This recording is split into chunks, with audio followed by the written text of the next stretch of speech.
2022 Six Countries. Pick your ultimate team guards and wingers. The 2022 Six Nations Championship begins a week on Saturday, and during the build-up to the tournament we would like your help selecting a composite team. Our panel of 14 experts, including Sam Warburton, Lawrence Delalio, Stuart Barnes, Owen Slott, Alex Lowe and Stephen Jones, have selected a shortlist for each position, limited to those expected to be fit, and all you have to do is vote for the players you want to represent the Six Nations 15. The series kicks off with the back three positions, so cast your vote below for the players you want to see line up at full back and on the wing. Need a hand making your pick? Our writers have explained why they have nominated each player. Full back. Hugo Keenan. Before the Lions tour, Hugo Keenan was my pick for the tour. The 25-year-old will do for my Six Nations team. He is not the fastest of fullbacks, nor has the biggest of boots. His assets are understated. Positionally, Keenan is superb. Whether fielding kicks or putting himself in position for a last-ditch tackle, he tends to be in the right place at the right time. The Leinster man's running lines and support play in attack are rugby smart. The other fullbacks have their strengths, but Keenan is a clever, complete presence at the back. Like a great goalkeeper, such men lend security to their teammates, and that is worth more than the odd man-of-the-match moment of magic. Freddie Steward bandwagons are omnipresent in sport, especially when the conductor is young and uncapped. Often we quickly move on to our next muse, forgetting how wrong we were. But there is no danger of that yet with Freddie Steward, of Leicester Tigers. At 6 feet 5 inches and more than 100 kilograms, the 21-year-old shirks nothing physically and seems to rule the high ball wherever it lands. Simple solidity does not ingratiate a player to the romantics, so it was good for Stuart's sake that he scored tries against Australia and South Africa in the autumn, cutting through a hole and stepping the full back against the Wallabies, taking 3 Springboks over the line with him from short range. Stuart Hogg. From the moment Stuart Hogg broke onto the scene as a freckly teenager with Glasgow and, very shortly afterwards, a freckly 20-year-old with Scotland and the Lions, his prodigious talent has been self-evident. Now 5 months shy of entering his 4th decade, the full-back has added layers to his game. Where once he was an excitable, irascible ball of energy whom opponents loved to wind up,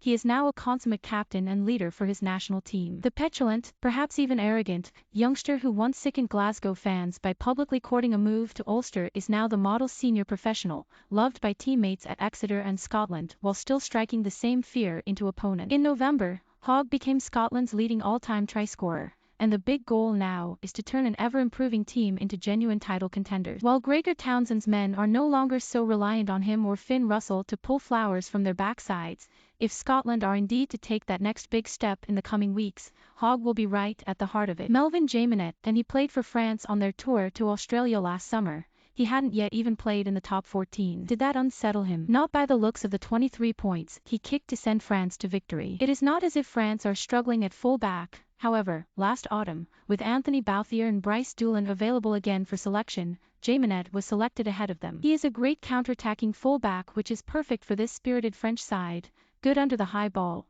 which we can't say so confidently about Stuart Hogg after the latest Lions tour, and more dangerous in attack than the other contenders, Hugo Keenan and Freddie Steward. Liam Williams, the self-proclaimed bomb diffuser, is in many ways the perfect full-back. A high ball expert, rangy runner, creative spark and never afraid to chuck his head in the spokes when a last-ditch tackle is needed, Williams has it all. During this Six Nations he will play his 75th Welsh Test and is an example to younger players when it comes to his commitment and skill. For a long time he was utilised as a wing under Warren Gatland, with Lee Halfpenny locking down the full-back shirt, but as a full-back he has flourished in the wider open spaces. Still only 30. He can go on for years. Damien Penaud. After a bravura performance from Penaud against Sale Sharks in the Heineken Champions Cup recently, Jono Gibbes, the Clermont Auvergne head coach, summed up his appeal to teammates and spectators alike. Get the ball into his hands and things happen around him, Gibbes said of the 25-year-old. Things have been happening around Penaud for a few seasons at international level. Originally a centre,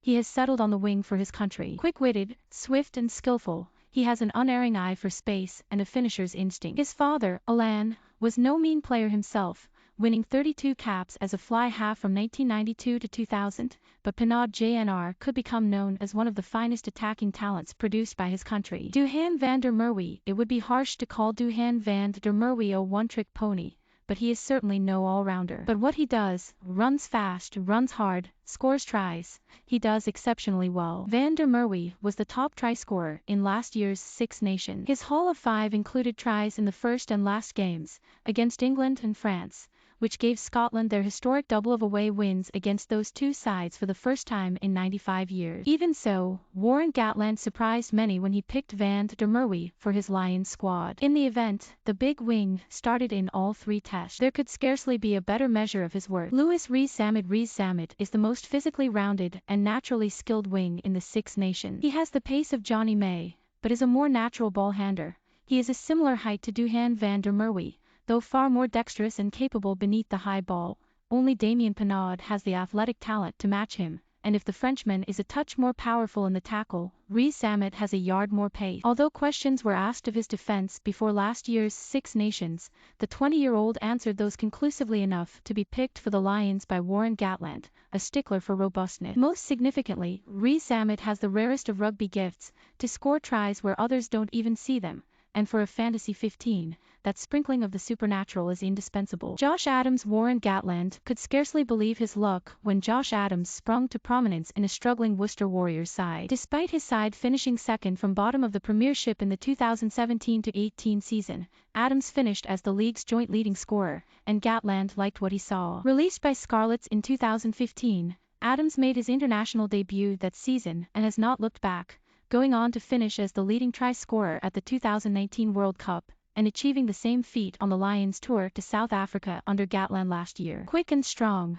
he has a finisher's nose for the try line, and his wing partnership with Rees-Zammit is one of Wallace' trump cards. Gael Fickou by Alex Lowe. Gael Fickou was a guaranteed pick for my team.